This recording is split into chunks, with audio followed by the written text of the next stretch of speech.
In the stock market, Jamaica, Trinidad, and Barbados are up. CEO Dr. Orsmond Martinez talks economics in Belize. Dr. Dale Graham talks about the importance of mental health for a prosperous economy. And Michael Young, Innovator of the Week, introduces the work of the Belize American Chamber of Commerce. I'm Destiny Wagner, and this is Legacy Markets.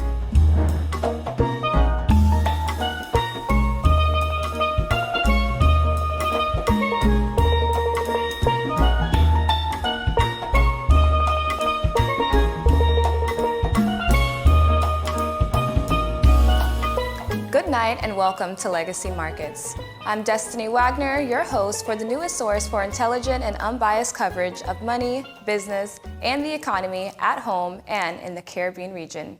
Analyst and co-host Rafia Flowers is here to provide you with the weekly business headlines and the latest news on the Caribbean stock markets. Thanks, Destiny. In stock news today, the Jamaica Stock Exchange experienced a 2.95% increase from the previous trading week. The top winners were Supreme Ventures Limited, up by 4.8%, and Transjamaican Highway Limited, up by 2.9%. The losers were Jamaican Public Service Co Limited, down by 7.5%, and Mayberry Group Ltd, down by 6%. In their headlines, the Bank of Jamaica has published a study on financial inclusion that focuses on the demand of digital payment options. The study shows that among small and micro-sized businesses, there is limited digital payment infrastructure. This was found to be influenced by the demand, as only 45% of individuals were found to have accepted these payment methods. The Trinidad and Tobago Stock Exchange slightly increased by 50 basis points from the previous trading week. The top two winners were National Flour Mills Limited, up by 5%, and Unilever Caribbean Limited, up by 5%. The top two losers were Agostini Limited, down by 4%, and Massy Holdings Limited, down by 1%. On January 1st, 2024, Trinidad and Tobago raised the minimum wage to $20.50 TT dollars, or US dollars $3 per hour. A month later, claims on social media indicate that some workers have not received the new wage. Challenges in reporting and enforcing compliance cast doubt on how effective the increased minimum wage is for the country's 190,000 workers. In Barbados, the new junior minister in the Ministry of Economic Affairs and Investment, Senator Chad Blackman, has pledged that Barbados will aggressively go after foreign investment, citing a strategic focus on fostering trade relations with Africa through the African Export and Import Bank Bill. Senator Blackman sees the bill as a historic opportunity for deepening Caribbean and African trade, emphasizing the need for a global outlook among Barbadian entrepreneurs and promoting mutual promotion between African Union and the CARICOM jurisdictions. And in Barbados, the stock exchange increased by only 3 basis points since the previous trading week. One stock advance, Emera Deposit, up by 2%. No stocks declined. And in Belize, this week, the Mexican appreciated against the Belize dollar by 2 centavos. The quetzal devalued by less than 1 centavo against the Belize dollar. And the euro dollars appreciated against the Belize dollar by less than 1 cent. Looking at our domestic bank rates, as of November 2023, lending rates stood at 8.44%, a decline by 21 basis points from a year ago. Term deposits followed with a decline by 8 basis points to 2.11%, as well as deposits declining by 2 basis points to 1.19%. On the other hand, mortgage rates increased by 22 basis points to stand at 7.03%. Excess cash as at January 2024 stood at $456 million, a decline of 1.5% from the previous year. Meanwhile, excess liquidity rose by 9% to stand at $746 million. And that is it for our business headlines. We will have a brief commercial, but when we return, we will be joined by our guest, Dr. Orsmond Martinez, the CEO in the Ministry of Economic Development. Don't go away.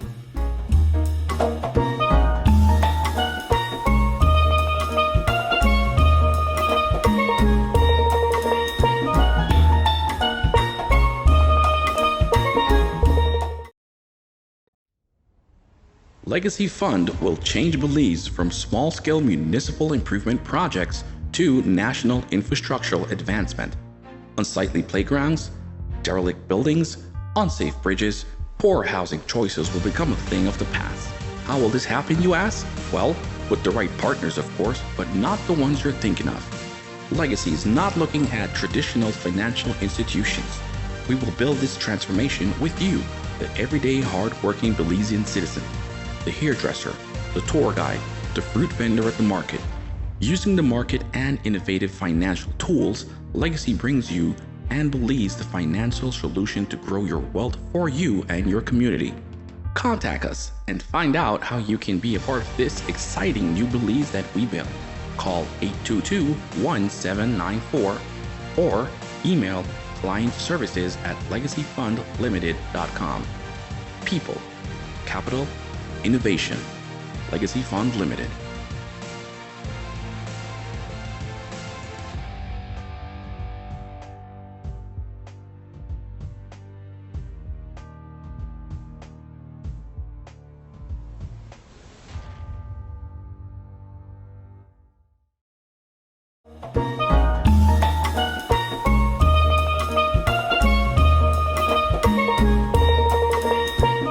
Thanks for joining us on Legacy Markets. In November 2020, the Prime Minister of Belize appointed Dr. Orsmond Martinez as the CEO of the Ministry of Public Service, Constitutional and Political Reform. 6 months later, the Prime Minister appointed him to several positions, including Chief Executive Officer in the Ministry of Finance, Economic Development and Investment, the National Designated Authority to the Green Climate Fund, and the Executive Director to the Caribbean Development Bank. This week, Legacy Markets economic analyst Rafia Flowers leads a discussion with Dr. Orsmond Martinez, the Chief Executive Officer in the Ministry of Economic Development, who has taken the time to discuss different economic areas with us. Rafia, take it away. Thank you, Destiny. Welcome, Dr. Martinez. So, over the last couple of shows, we have been talking a lot about the economy and especially the change in our landscape since COVID-19. So since we have you on the show today, we want to dive in a little more about Plan Belize medium-term development strategy. And so we've been through the plan and it seems very promising. So what makes this plan a little different from any of the other plans we've seen from other administrations? First of all, thank you for having me. It's quite an honor to be here. And congratulations for developing, creating such a beautiful atmosphere. Thank you, thank you. I like the backdrop. Yeah, it's okay. Beautiful. Thank you. First of all, when you look at the medium-term development strategy, the first point is that it's a strategy that was developed by Belizeans for Belizeans. It's the first one in history. Normally, most of the medium-term development strategies, historically, they have been developed by consultants, whether they're from the United Nations, World Bank, the International Development Bank. And the difficult part when international consultants develop any work within any nation, not only in Belize, they also have an agenda. In this case, it's our plan. It's a plan developed by Belizeans for Belizeans. And based on that, we were able to develop a vision that we believe that is one that is well aligned with the Belizean needs. We were developed to make it basic and simple with 6 strategic points. And for the first time, the number 1 strategic point that we have on the MTDS is reduction of poverty. Mm-hmm. And based on that, now you will be able to see that historically, since 1995, when the first poverty census was done, the second one was done in 2002, the third one in 2009, and the fourth in 2018.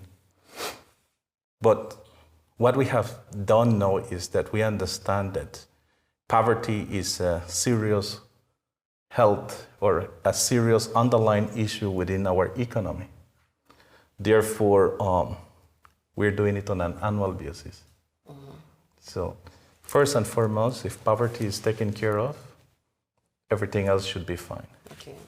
The second strategic point is the increase in economic activity and economic development transformation within our country.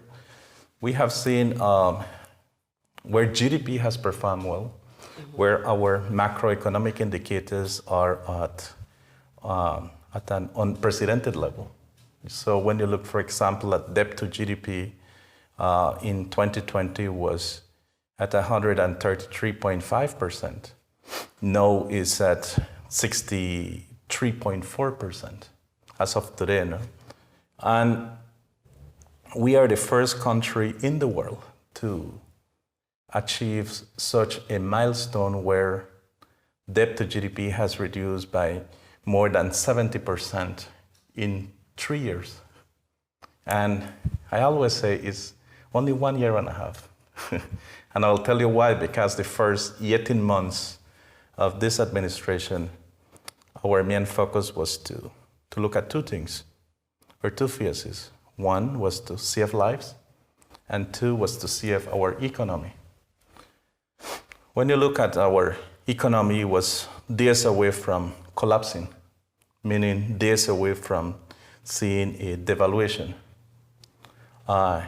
It was days away from just seeing one of the worst scenarios in terms of economy activities in Belize.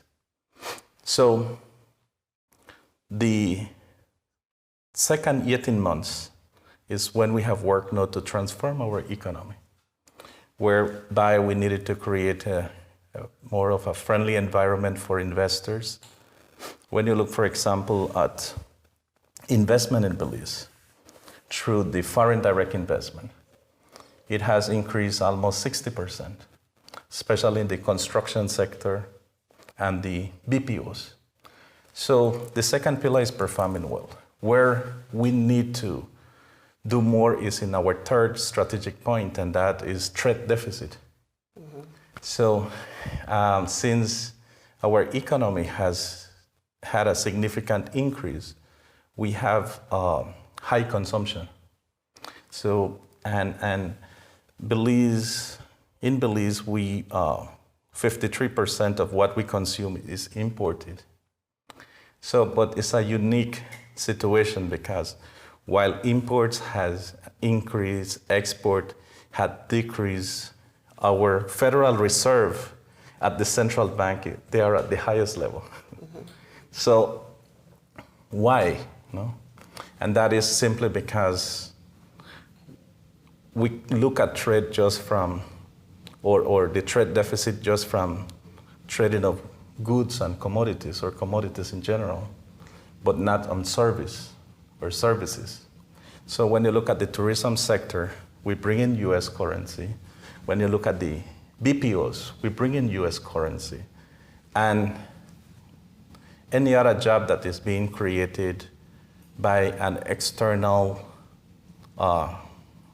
organization or company that is paying foreign, by using foreign currency, but providing a service or exporting the services without moving from Belize. And so while there is a trade deficit in goods, we do have a surplus when it comes to trading of goods and services. And the fourth one is the protection of the environment. And historically, Belize have done well when you look at the protection of the environment. I think we are one of the leading countries in terms of natural wealth. You know, to the point that we were the first one in history to do a blue bond transaction. And the blue bond transaction did have an impact of 12% to our GDP, 12% reduction. But the multiplier effect had a 25% impact on our debt to GDP. And our blue bond model now has been replicated by Ecuador, Barbados, and the IMF recently recently recommended it to Pakistan to use it. So that's our fourth pillar where I think we're doing well. And at the same time, we are working on the establishment of a carbon credit legislation, which the consultation was recently completed, and I know it will be tabled at the House of Representatives for approval. Now, within the carbon credits, for example, we have the green carbons, the blue carbons, and the black carbons, which it is our hope that we will be able to monetize them, hopefully by the end of this year or next year. And then pillar number 5 is citizen security. And so through citizen security, we have done a lot. So if you look at the numbers again, historically, Belize is a small country, so one crime is one too much, right? And so we have managed to flatten the curve, especially on intended homicides, and decrease the curve now to the point that last year's report shows the lowest crime rate in the history of Belize.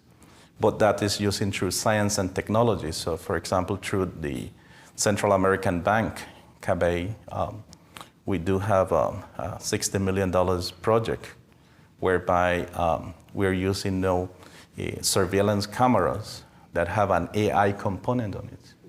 And that is a project that we are planning to expand into other phases where we can continue to use the surveillance cameras as one of the evidence to convict any crime before the court. And then the sixth point is good governance. So when you look, for example, at good governance is a two-way stream. There will not be corruption just by one person. And normally corruption does not exist between two persons within the government. Normally you have corruption where you have two parties, and that's the public and private sector. So, but a lot has been done. There is a good governance unit now within the Ministry of Public Service, and they're doing a lot of work. Now we have signed on to the UNCAC, and the implementation of UNCAC is now, we are hoping that it will show good dividends in the country, and it will be reflected on the top 5 pillars, which is to reduce poverty, increase investment, reduce our trade deficit, and help us with the protection of the environment. And as a result of that, we should see a significant reduction on citizen security or crime, to improve citizen security. Okay. So I thank you for that explanation there on all the pillars, but I want to touch a little bit on MSMEs, because I know that Plan Belize, it speaks a lot to micro, small, and medium enterprises, and we have been talking a lot about that on our shows. What are the effects of MSMEs on our economy, since we have you in here today? So I'd like for you to elaborate on that for us. MSMEs participation is around 75% of our total entrepreneurs, within our ecosystem. Nonetheless, they're a population that is that have always suffered because, and I'll tell you how. So, for example, access to finance is an issue for MSMEs. Access to affordable finance is a second issue. So, access and affordability, two different elements that have significant impact within the MSMEs, but also not to have clear policies on incentives and at the same time on how to protect the MSMEs, because there are very innovative ideas within the MSMEs, but if there is not copyrights or legislations that will protect them, then that is an issue. So what we have done with MSMEs is actually the first thing to solve the first problem, which is accessibility to finance and affordability. is to fix the definition of MSMEs. So can you imagine ASR, BSI being considered an MSME? Well, it's definitely not micro. It's not small. Absolutely, but under the international definitions of the GCF, Green Climate Fund, ASR, BSI falls within the MSMEs. And I will tell you why that is important and why it's important to understand that aspect.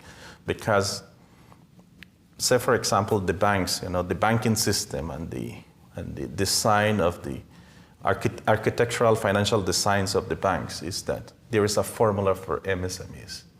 And so when we work with the Caribbean Development Bank, for example, and IDB, where we get to channel funds through DFC to the MSMEs, we identify a problem whereby the funds were not moving.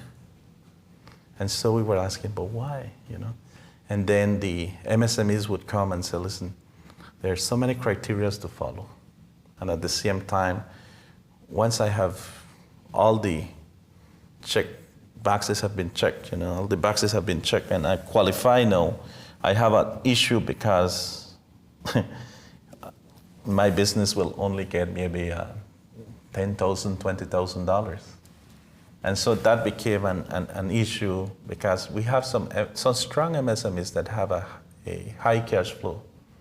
So the new definition now, which is the equivalent to IFC of the World Bank, which is the private sector arm of the World Bank, will help us to understand that the MSMEs now can access more finance. So accessibility is there. Now the problem is affordability. Mm-hmm. So the cost of finance for an MSME is still high. It's around 7 to 9%. It's much better than what it used to be, but we need to continue to improve the affordability of finance for the MSMEs. And so affordability is an issue. Then the other parts or the other policies that are in place is, for example, the national investment policy. So when you look at the national investment policy and we look at the incentive package, now there is a $1 million that all MSMEs can access through capital investment. And these are incentives that were not there before. And third is that there is a little bit more of visibility and opportunity for them. So, but one of our biggest challenges in Belize is that we continue to have a high informal market within the MSMEs. So Dr. Martinez, you had mentioned the informal market. Can you elaborate and explain to us what that really means for MSMEs especially? So that's is a big problem for any nation, and all nations and all economies experience the participation of businesses or MSMEs participating on the informal market, and even labor force. So, for example, participate on the informal market. The consequences is that, say, for example, an MSME that is not well registered into the system, so they will have continuous pressure or constraints to access finance from any organized organization. Or think about having an MSME getting sick today. So, for example, a tacos vendor. If they're not contributing to Social Security and they're sick, that means that their revenues stop. And they will have to find monies how to pay their health services that they will be receiving. So the issues are numerous, and when the MSMEs participate in the informal market. Is it illegal? It's not illegal.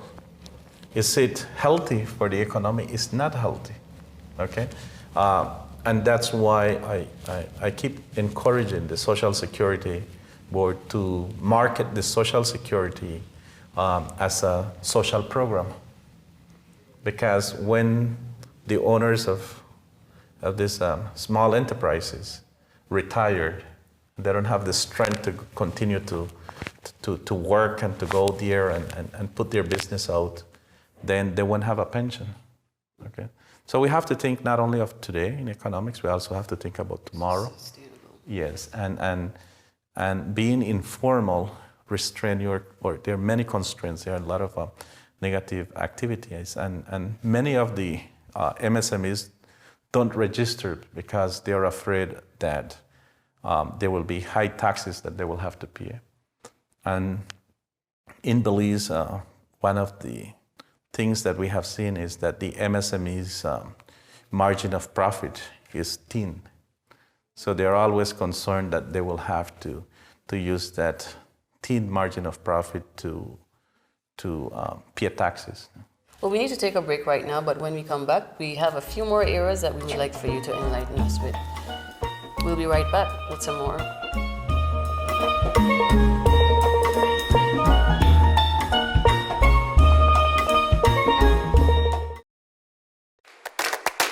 Are you interested in diversifying your investment portfolio while maintaining a low-risk profile? Are you the smart, sophisticated investor that is seeking greater interest return on your investments while investing in your city? If you are, then you should invest in the Belize City Council's municipal securities. The Belize City Council offers both short and long-term securities that are attractive financial market options, which provides the investor with greater social added value satisfaction. You ask why? Because your investment in the securities are reinvested back into the growth and development of your city by way of infrastructural development, streets and drainage construction, parks, playgrounds, bridge rehabilitation, and much, much more. Let's look at the key features of municipal securities. First, they are tax-free. This means more of your money stays with you. You will enjoy greater interest yield without any tax deductions. Second, our interest rates of 4.5% on municipal papers and 8% on municipal bonds easily surpasses current financial institutions' interest rates on savings. Municipal securities are also a great investment in your retirement. The faster your money grows, the faster you reach your retirement fund goals. The municipal paper and the municipal bond are both tradable and transferable investments. This means that investors can get their money back before the maturity date by selling their securities to a third party. Lastly, investing in municipal papers offers investors a steady stream of income. You will receive your full interest earned on a quarterly basis until the maturity of the paper. To learn more about the Belize City Council's municipal securities and how you can invest in your city, call our financial advisor, Alpha Capital LLP, at 822-1794. Email at securitiestrade1@alphacapital.bz or give us a call at 227-3073. Your Belize City Council, always about the people.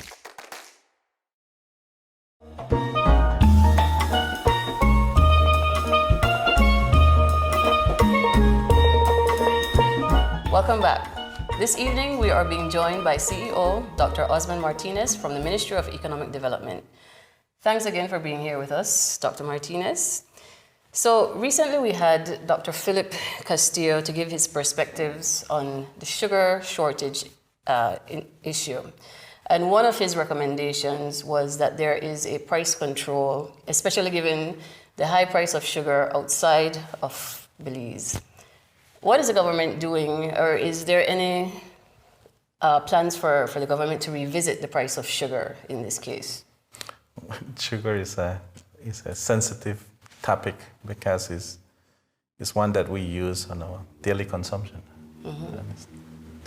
And last year, one of the issues that we had is with productivity. So when you look at the production of of sugar, it had a decline of almost 21%.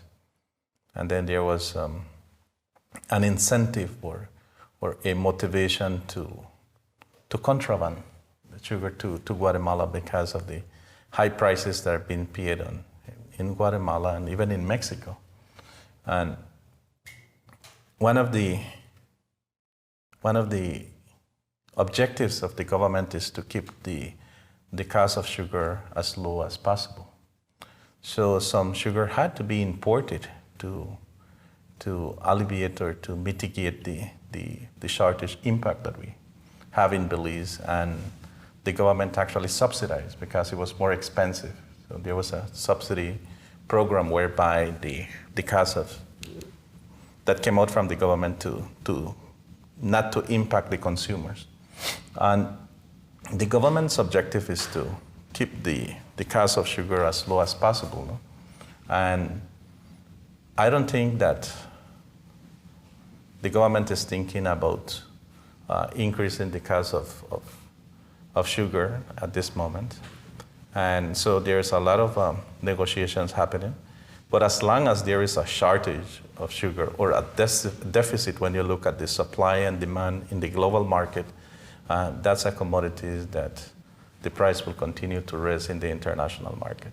The government's hope is to keep it as low as we can, and that whereby we shouldn't be seeing increases on the cost of sugar. Okay, so no increase in sugar prices anytime soon. Yes. All right. So there has also been a noticeable increase in, this is another topic here, but there has been an increase in Chinese merchandise, and it seems rather disproportionate to our local businesses. Right. Is there anything that the government is doing so that there can be an equal playing field for our local businesses? And I think that when you look, for example, at the Chinese community coming to Belize, is unique, no? But it's part of the financial architectural design that China has to conquer the world. So, for example, one of the things that they have done is to create packages that will help the Chinese people to come out from China and install little businesses all around the world. Belize is not the only place. Even in the Caribbean and Central America, we're seeing the participation of Chinese merchandise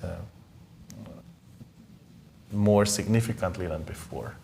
And this is something, a transition or a participation within our economies that we have been seeing for quite some time now. It's not a new economic model that we're seeing. Is just growing.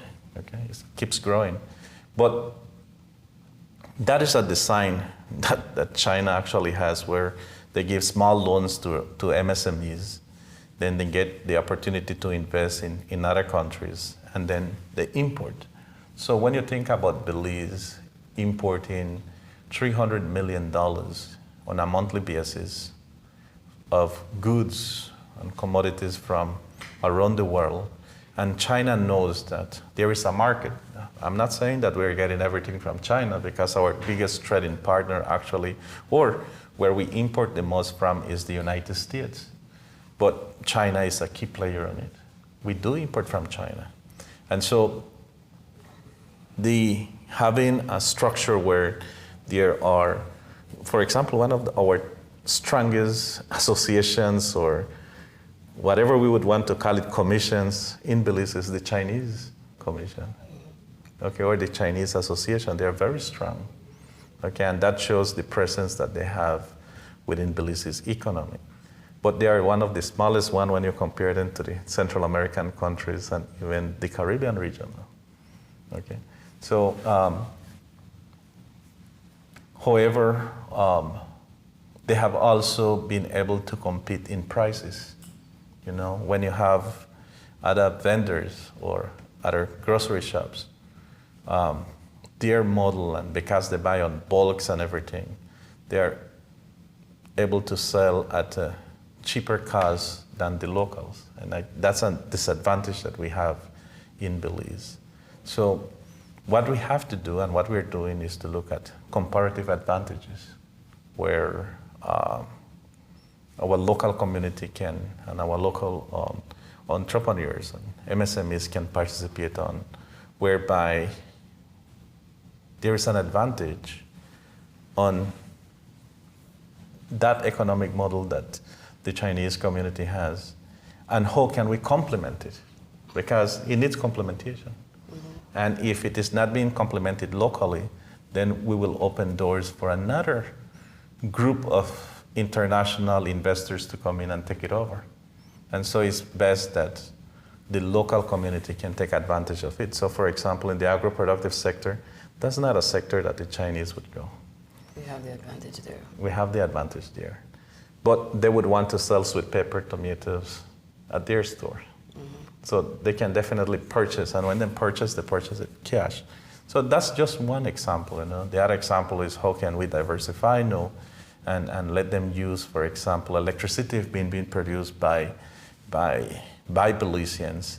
And one of the things, or one of the proposals within our legislation is to develop a proposal for prosumers, meaning that we will have a net metering billing in the future, and where Belizeans will be able to sell energy to the grid, but also consume. So it become a supply. Belizeans will be able to supply, but at the same time, you become a consumer. So the prosumers model, and that way you will be saying, well, let the Chinese consume it too. So we have to find ways on how to complement what they're doing, but at the same time how to complement, but on a way that it will benefit the Belizean community. Okay, thank you so much for that. Well, we are out of time, but is there anything else that you would like to make mention of in our conversation today, before we wrap up?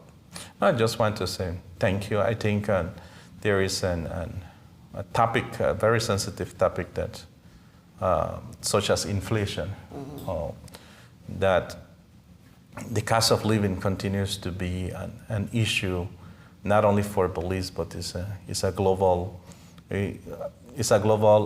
pandemic. And normally, when there is a hurricane in a country, the first thing that we do is to try to stay safe. And then we start to find out the impact of the hurricane and the damages that it had created. So with COVID-19, our first step was to survive and to stay alive and to lose family members on the way and friends. But at the same time, we didn't know the impact that it will have. And now when you look at cost of inflation, for example, this is the impact that COVID have left. In addition to that, we have the invasion of Russia to Ukraine, which actually it was like when a rocket is going up to space. You have the boosters, to push the rocket up, and the war the invasion of Russia to Ukraine actually was a booster, and then we didn't realize that there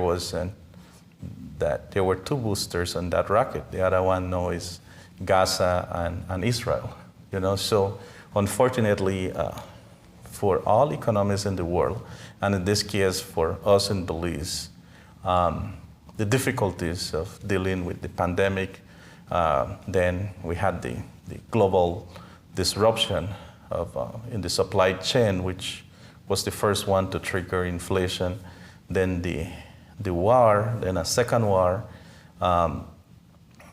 have actually affected our nation. But I'm starting to see that the curve in terms of inflation is starting to flatten, but there's still a lot of work to do in order to take it back at pre-pandemic levels. Okay. Thank you, Dr. Martinez. Thank you. So that is all we have for today. So thank you for being with us here, and we hope to see you soon. No, thank you. My pleasure. When you return, Destiny talks about mental health with Dr. Dale Graham. Don't go away.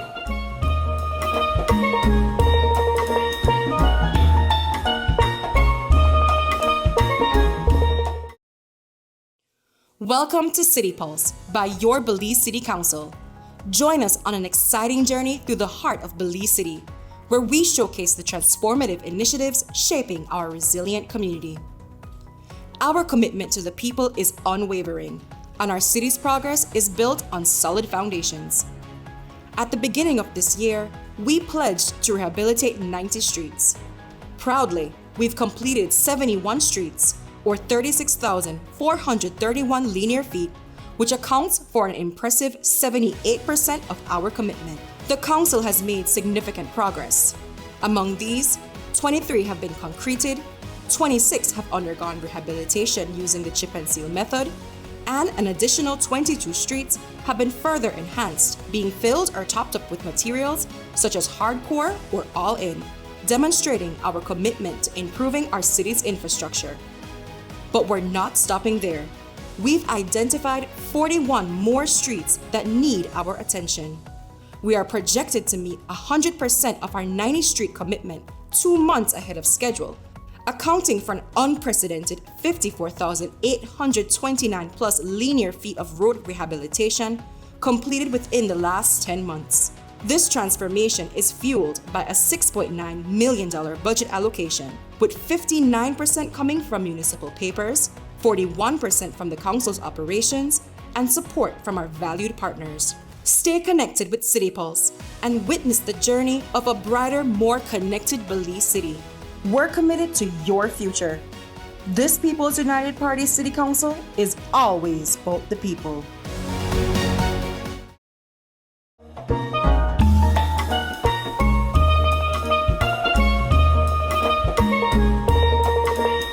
Welcome back. Today we discuss the importance of good mental health and how it affects our economy. Mental health disorders like depression and anxiety are widespread globally, affecting millions. The World Health Organization notes that approximately 1 in 4 people will experience such conditions at some stage. These disorders carry a hefty economic burden, costing the global economy an estimated of $1 trillion yearly in lost productivity. In the Caribbean, stigma and resource shortages pose significant obstacles to accessing necessary treatment and support services, perpetuating cultural reluctance to seek help. Presently, we are seeing a shift in the way we focus on mental health in Belize with an increase of psychologists and psychiatrists. Today, we are joined by Dr. Dale Graham, licensed professional counselor. So, Dr. Graham, first and foremost, thank you for joining us today on Legacy Markets. Thank you for having me. It's an honor to be here. So, from my understanding, you are Belizean born and bred. Can you tell us more about your background and how you became a part of the mental health industry? Yeah, sure. I'll try to give you an abridged version of that. But really, I think it's been a matter of trusting the process. I started first as a high school teacher, where I recognized that there were a lot of students that were suffering from a lot of different social and economical issues. And really, I was trying to hold a space for them, and I recognized that I was not properly trained. And so that led me to pursue a master's in mental health counseling, which then also led me to pursue a PhD in counseling psychology. That is amazing.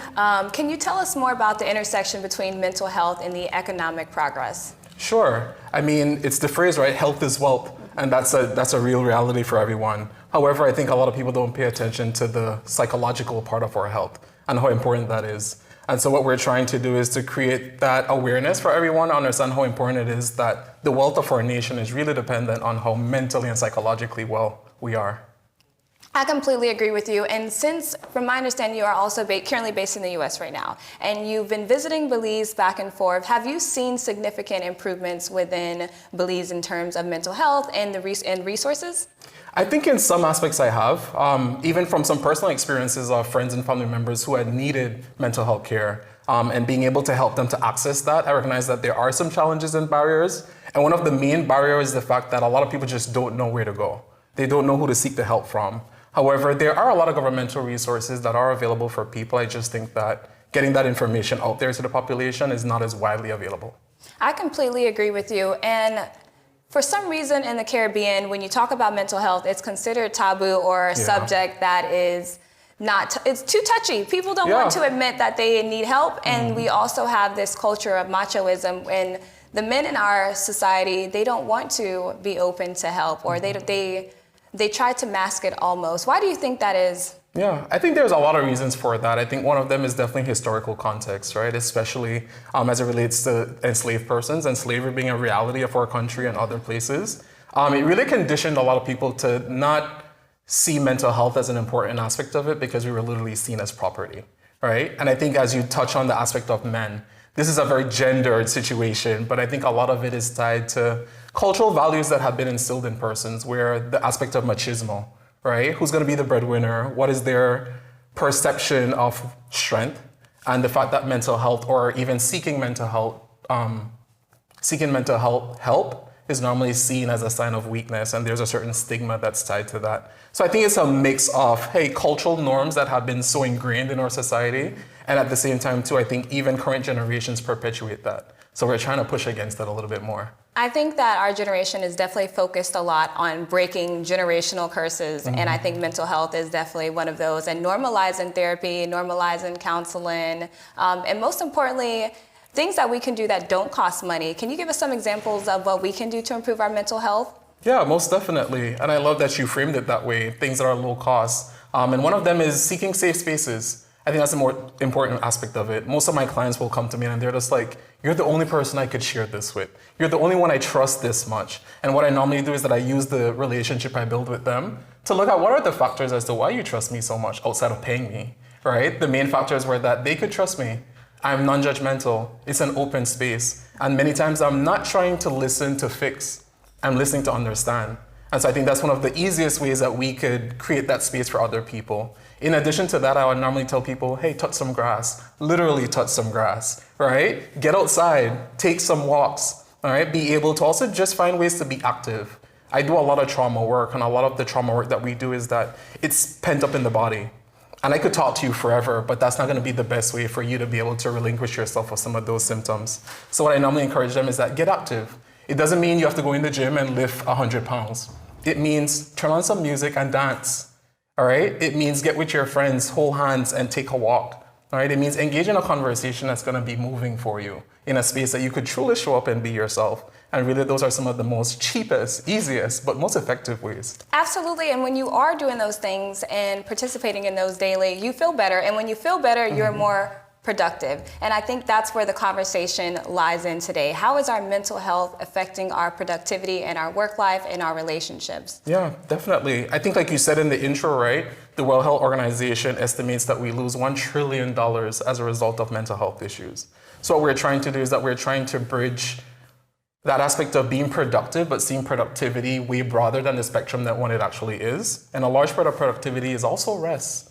Being able to figure out when your body and your mind has had enough, you need some break, you need a time to step away from that. That's a key part of it. So what strategies do you believe are essential when it comes to addressing these challenges to foster both our well-being and economic growth? Yeah, I think that the strategies obviously need to be multifaceted. I think that there's multiple sectors as we think about mental health, but especially as it relates to our economy. I think one of the best ways is that we could learn from what other places have done and taking their examples. So for example, in terms of the health sector, one of the key strategies recently has been that 20% of women, upon getting pregnant and giving birth, will experience a mental health issue. And so what a lot of nations have done is that they decided, let's put more priority into that. So what they did is that they ended up training more health professionals to be able to screen and assess, so for easier intervention. All right, so for 20% of women, we think about the amount of women who give birth on a daily basis all across the world. So that's one of the main strategies, is taking healthcare. But in addition to that, the educational sector is another important part where, once again, learning from best practices, right? A lot of countries have looked at the experience of bullying and how much that impacts mental health. The experience of suicide among school-age children is extremely high across the world, but especially in the Caribbean region too. And we found that bullying was one of the main causes. So what they strategize is that, hey, if bullying is a concern, let's look at ways that we could tackle bullying. And also let's look at ways that we could build the resiliency of kids that are actually in school.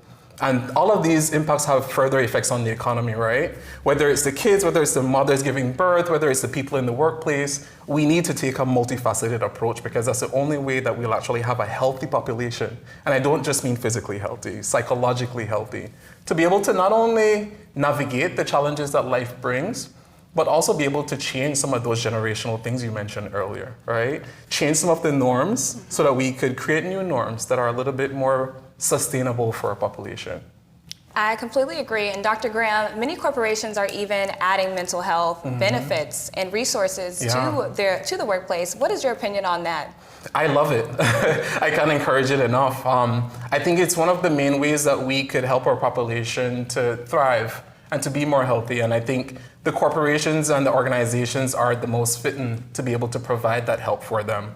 The Employee Assistance Program is something that a lot of countries have attempted to do.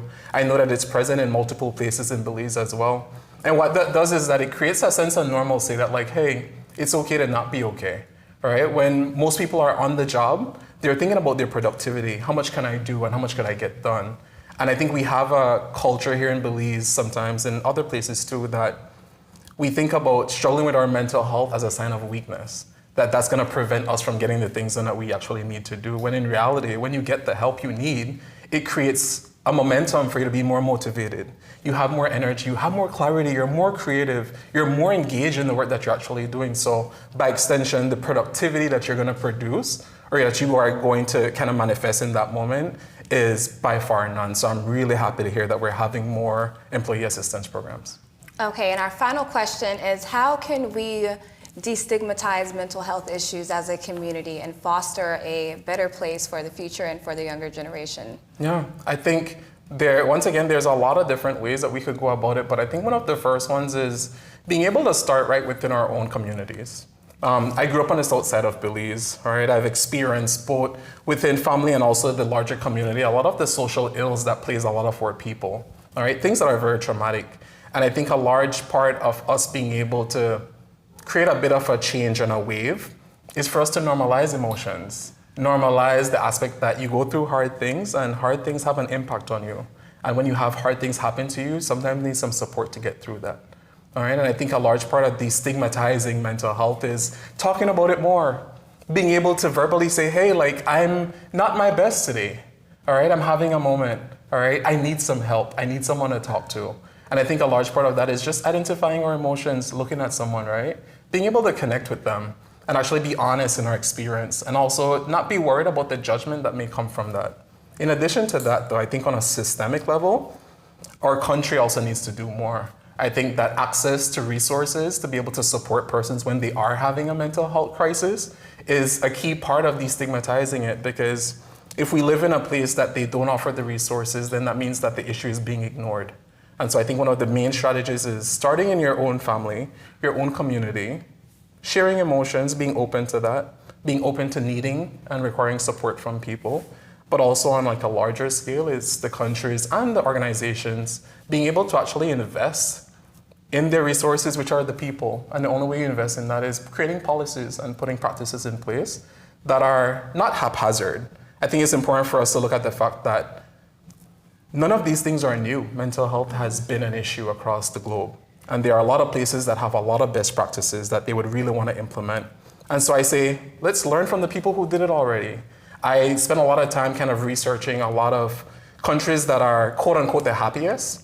All right, so we normally hear about like Norway or Switzerland, and they also have the highest resources put into mental health, and they also have the highest productivity. So there's an obvious connection there.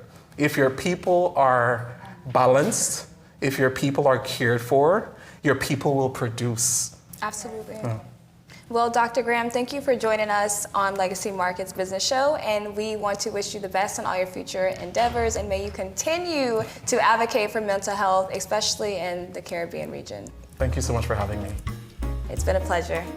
When we return, we will be joined by Michael Young from the Belize American Chamber of Commerce. Stay tuned.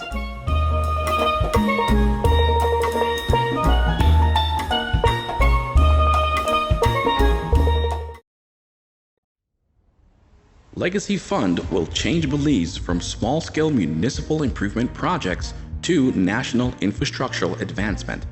Unsightly playgrounds, derelict buildings, unsafe bridges, poor housing choices will become a thing of the past. How will this happen, you ask? Well, with the right partners, of course, but not the ones you're thinking of. Legacy is not looking at traditional financial institutions.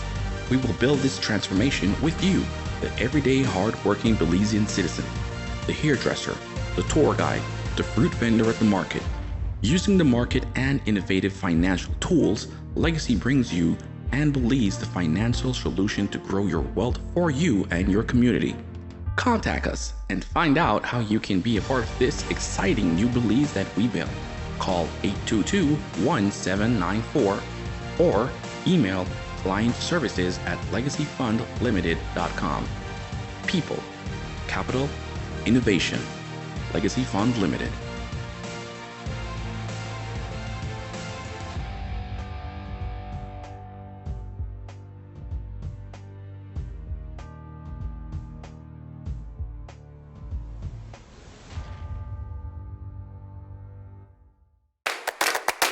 Are you interested in diversifying your investment portfolio while maintaining a low-risk profile? Are you the smart, sophisticated investor that is seeking greater interest return on your investments while investing in your city? If you are, then you should invest in the Belize City Council's municipal securities. The Belize City Council offers both short and long-term securities that are attractive financial market options, which provides the investor with greater social added value satisfaction. You ask why? Because your investment in the securities are reinvested back into the growth and development of your city by way of infrastructural development, streets and drainage construction, parks, playgrounds, bridge rehabilitation, and much, much more. Let's look at the key features of municipal securities. First, they are tax-free. This means more of your money stays with you. You will enjoy greater interest yield without any tax deductions. Second, our interest rates of 4.5% on municipal papers and 8% on municipal bonds easily surpasses current financial institutions' interest rates on savings. Municipal securities are also a great investment in your retirement. The faster your money grows, the faster you reach your retirement fund goals. The municipal paper and the municipal bond are both tradable and transferable investments. This means that investors can get their money back before the maturity date by selling their securities to a third party. Lastly, investing in municipal papers offers investors a steady stream of income. You will receive your full interest earned on a quarterly basis until the maturity of the paper. To learn more about the Belize City Council's municipal securities and how you can invest in your city, call our financial advisor, Alpha Capital LLP, at 822-1794. Email at securitiestrade1@alphacapital.bz or give us a call at 227-3073. Your Belize City Council, always about the people.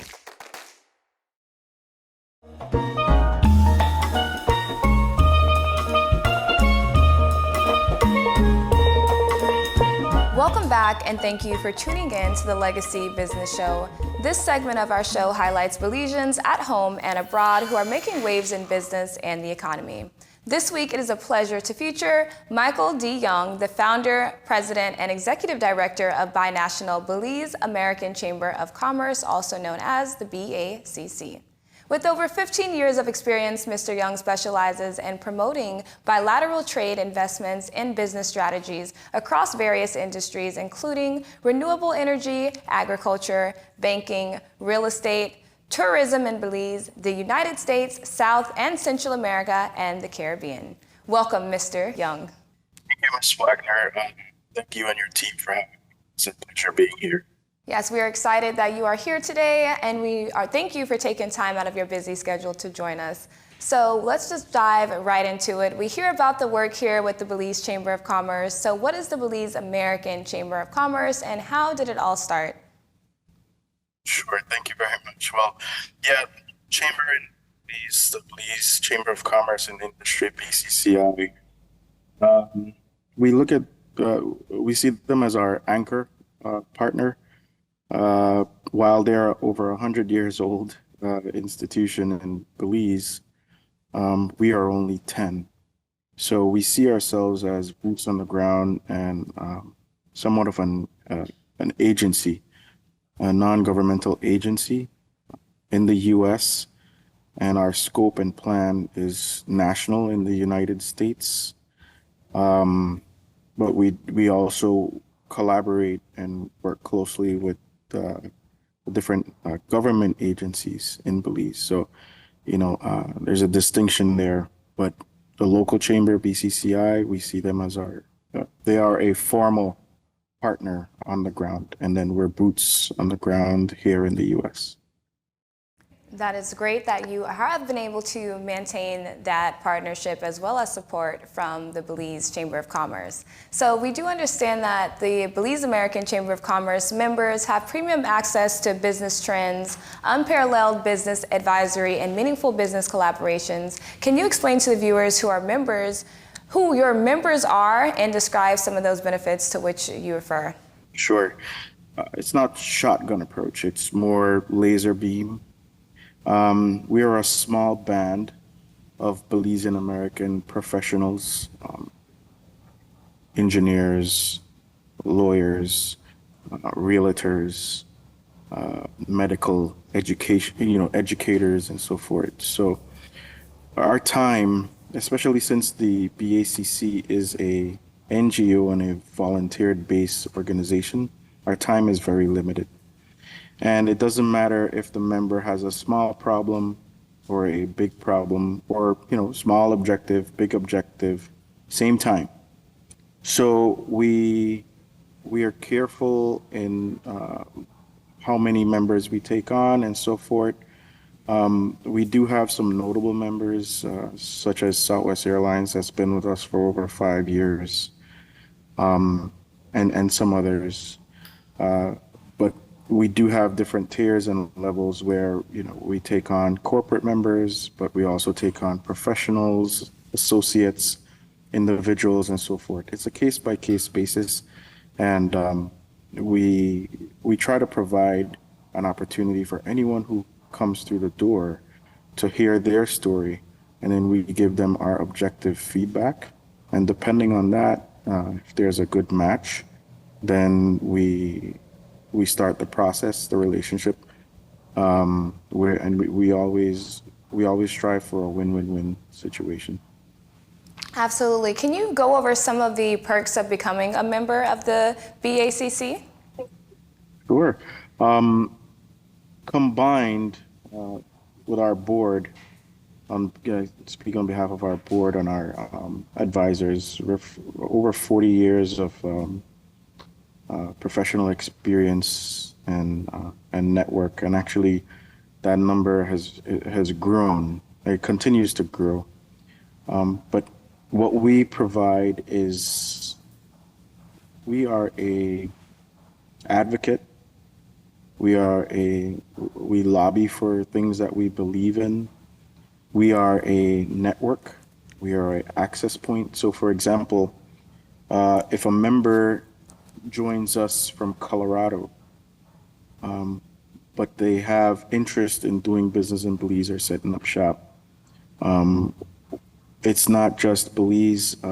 Let's say there's an interested party out of New York or California.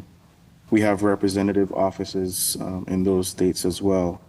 So, we tap into our network. So it compounds so that, we try to leverage each and every board member and members network to make the right fit, to find the necessary relationships or objectives that the member is looking for.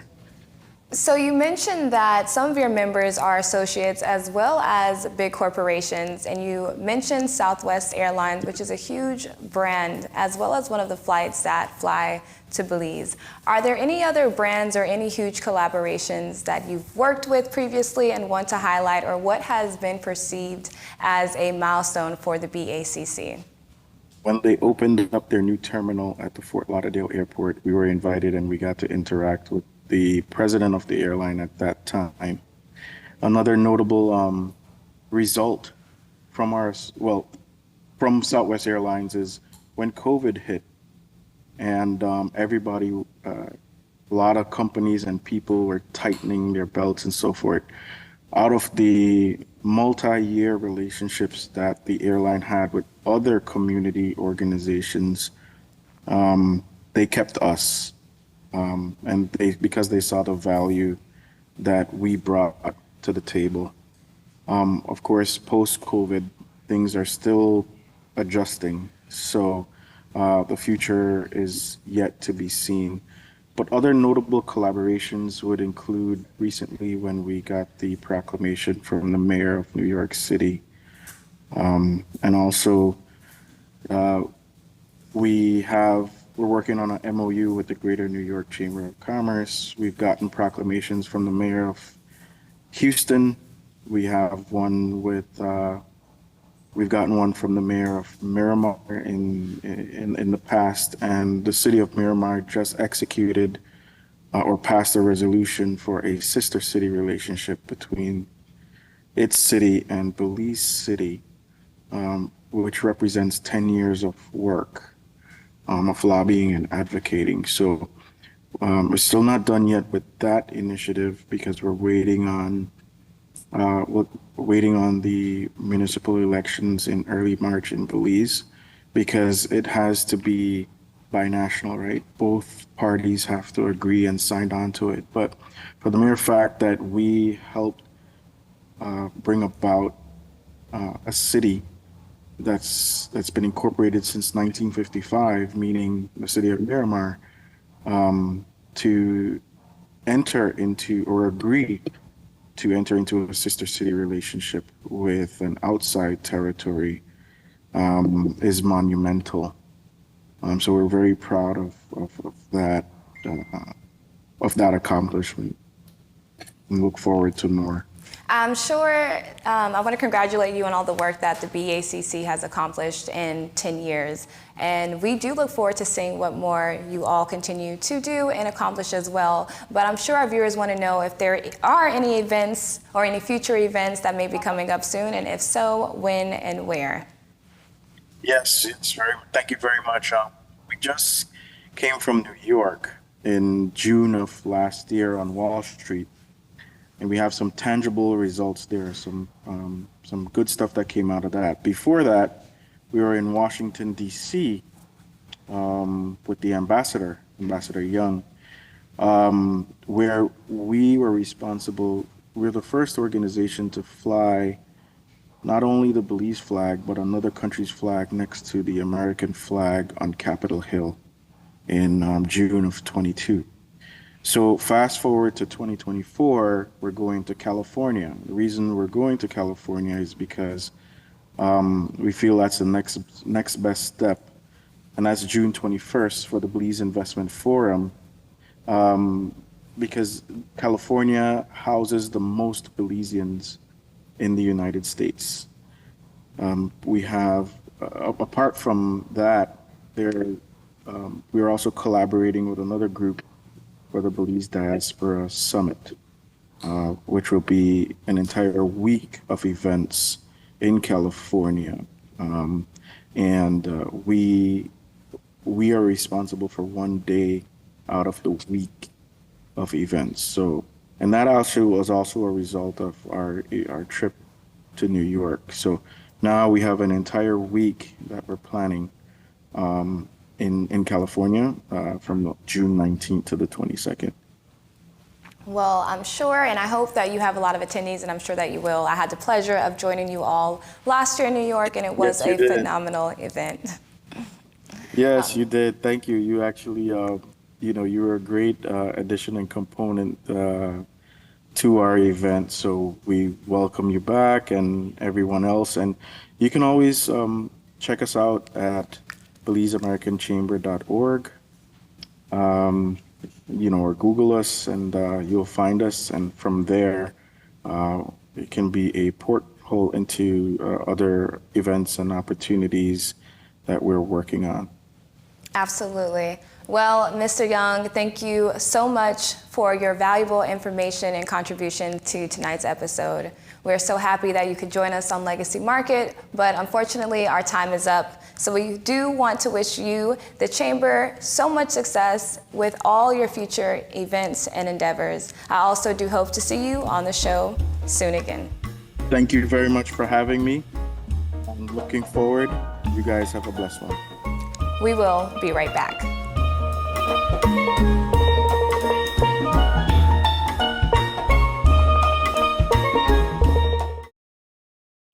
Welcome to City Pulse by your Belize City Council. Join us on an exciting journey through the heart of Belize City, where we showcase the transformative initiatives shaping our resilient community. Our commitment to the people is unwavering, and our city's progress is built on solid foundations. At the beginning of this year, we pledged to rehabilitate 90 streets.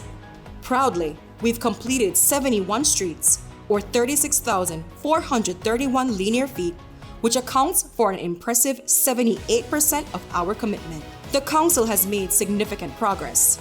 Among these, 23 have been concreted, 26 have undergone rehabilitation using the chip and seal method, and an additional 22 streets have been further enhanced, being filled or topped up with materials such as hardcore or all-in, demonstrating our commitment to improving our city's infrastructure. But we're not stopping there. We've identified 41 more streets that need our attention. We are projected to meet 100% of our 90-street commitment 2 months ahead of schedule, accounting for an unprecedented 54,829 plus linear feet of road rehabilitation completed within the last 10 months. This transformation is fueled by a $6.9 million budget allocation, with 59% coming from municipal papers, 41% from the Council's operations, and support from our valued partners. Stay connected with City Pulse and witness the journey of a brighter, more connected Belize City. We're committed to your future. This People's United Party City Council is always about the people.